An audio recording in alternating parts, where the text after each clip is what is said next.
seterharu apa sih tadi melihat acting anak-anak? Wah, aku cuman bisa dalam hati mengucap syukur ya dan bangga sama anak-anak gitu.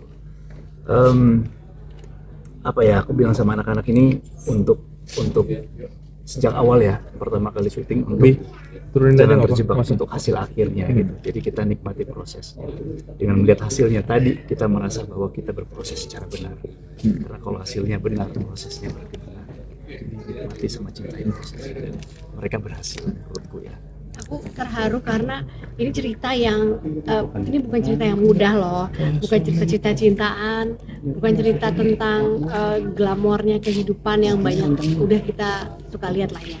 Jadi gimana ya cerita yang sulit ini gitu, melalui banyak konflik ini bisa jadi dinikmati juga sama anak muda. Nah, nggak usah jauh-jauh ke orang lain, aku ngeliat anak-anakku sendiri gitu. Jadi aku kepengen gimana ya di film ini tuh mengharukannya tuh karena ternyata penting banget ya membahas sesuatu yang sulit, menghadapi konflik. Terus cerita tuh ternyata bisa menyatukan anak-anak ini dengan berbagai generasi yang fokusnya aja rentang fokusnya itu tuh sulit gitu. Tapi ini cerita tetap dibikin durasinya panjang loh gitu, dan buat aku jadi semangat dan durasinya berapa ya tadi ya? Panjang, tapi hampir 2 jam ya. Tapi aku juga ngerasa juga begitu. Betul. Durasinya tuh memang kayak panjang, tapi kok ini padet ya gitu.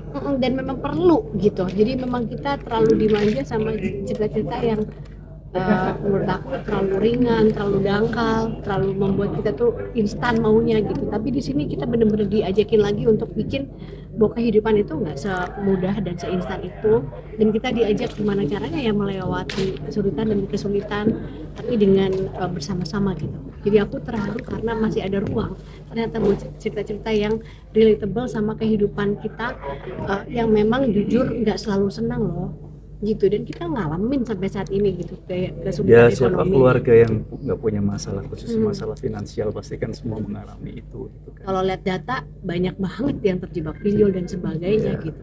Jadi ini benar-benar mengharukan karena Falcon Pictures, terus kami Mas Daniel, Rifki semua berhasil bikin film yang mudah-mudahan bisa mengetuk hati bahwa kita semua ada dalam kesulitan itu. Tapi sekarang gimana ya keluarnya gitu. Tadi ada yang menarik juga yang waktu syuting yang ada debu banyak deh yang kalian bersihin. Itu keseruannya gimana sih? Bibi. Itu gimana tuh yang mau cerita Den gimana Den? Ingat nggak? Adegan yang kita baru masuk rumah, terus kita Itu beneran nggak sih sebanyak itu debunya? Ini kamu bersin. Nah, Oh iya. fakta menyenangkannya adalah ini kan ada orang art ya gitu, ada Mas Iwen gitu. Kelihatannya Tadi ada kotor. tuh Om Iwan. Iya, kelihatannya kotor banget kan. Padahal sebenarnya itu semuanya aman.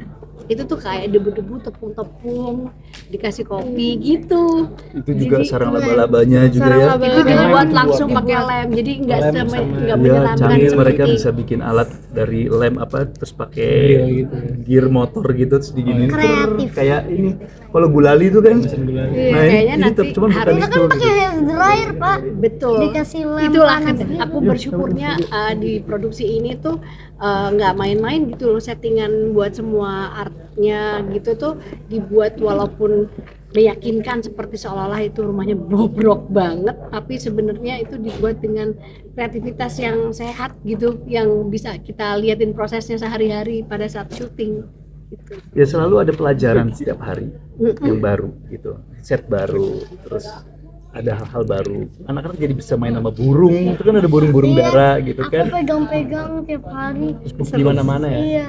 Iya. Nah, meyakinkan tuh berarti itu. Nggak sengaja pupuk di bajunya aku. Ada burung beneran Inget ya. Tapi puas gak sih dengan hasil film keluarga pertama kalian ini? Aku alhamdulillah sih puas. Aku sangat puas. Mereka nonton pertama kali loh.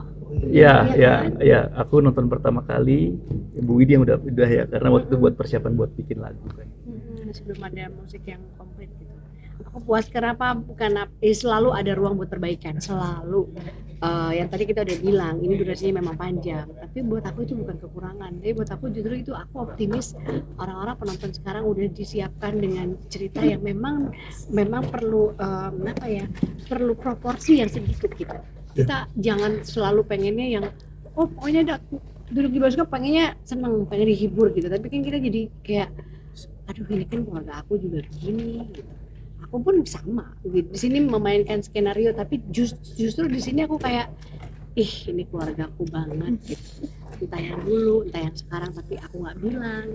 Aku kepengen penonton juga ngerasa bahwa ada ruang buat kisah-kisah mereka dengan kesulitan-kesulitan itu gitu. Puas aku alhamdulillah. Untuk Drew, Widuri sama Dandan mungkin ngelihat prosesnya ini semua dengan in real life, ibu sama bapak begitu nggak sih sebenarnya? Cerita Di karakternya. Di kehidupan. Di kehidupan nyatanya maksudnya. itu Pastinya sih. Pas iya sih. Pastinya. Ada banyak banget kemiripan Linda dan Tony sama ibu dan bapak di rumah, dan skalanya aja beda ya. iya skalanya beda. Tapi yang- ya sama ya. Iya kerasa iya. Yang jadi main itu kan efisiensi di sini. Dan itu juga salah satu main aspects of like our life as a family gitu juga. Jadi hidup efisien itu juga kayak misalnya yang kecil kalau keluar bawa kotak makanan atau packaging sendiri gitu. Iya, iya. Tumbler, Iya. maksudnya biar sama nggak buang sampah dan bisa diisi ulang lagi. Nah, yang menarik ketika kita diskusi dengan karakter Drew yang asli, begitu pendekatan ke Billy, dia itu menolak sebenarnya. Karena anak ini sangat, boleh bilang berbakti ya, kan udah biasa hidup hemat dan dia tuh akan manis banget. Nah, aku bilang nggak boleh kamu terbawa perasaanmu di sini. Kenapa ya Billy begini banget? Harus dia ngerti ya gitu misalnya. Akhirnya di sini tantangannya, aku harus dorong dia jauh dari dia aslinya. Aku bilang Billy, Drew, karakter Billy itu mewakili orang-orang yang nonton, bahwa orang-orang ini tuh akan terheran-heran sama kehidupan irit ini, dan kamu tuh mewakili itu gitu. Jadi diskusi-diskusi kita sehari-hari itu tuh akhirnya bikin kita jadi lebih dekat, dan dia jadi lebih ngerti bahwa dalam realitanya nggak ada orang yang sempurna yang mau hidup susah, tuh nggak ada. Pasti semua maunya senang. Cuman bagaimana dia ngetawain usaha-usaha orang yang sok seneng hidup susah tuh, gitu kan lucu gitu.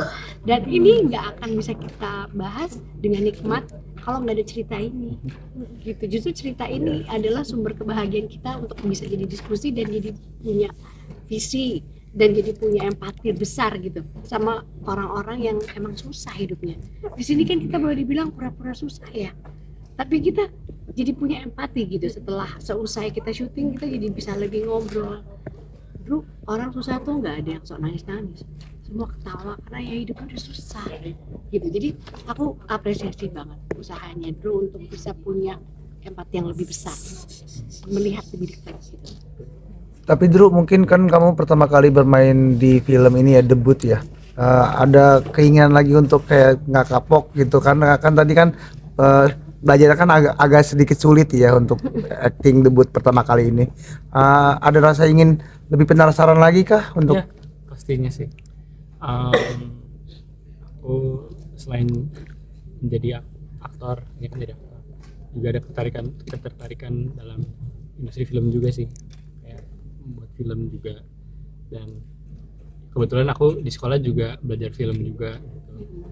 Jadi ya mungkin kedepannya bisa nggak ada di aktor tapi juga bisa membuat develop cerita dan membuat film juga ya. Tapi sebagai aktor ya ketagihan sih mungkin setelah melalui proses dan akhirnya ngeliat hasilnya gitu. Semoga tim produksi, semoga sutradaranya, produsernya juga sebaik ini ya Mas. Masih ruang buat belajar terus. Terima kasih banyak. Oke. Mudah-mudahan Terima cukup kasih. apa yang kita berikan hari ini. Terima kasih udah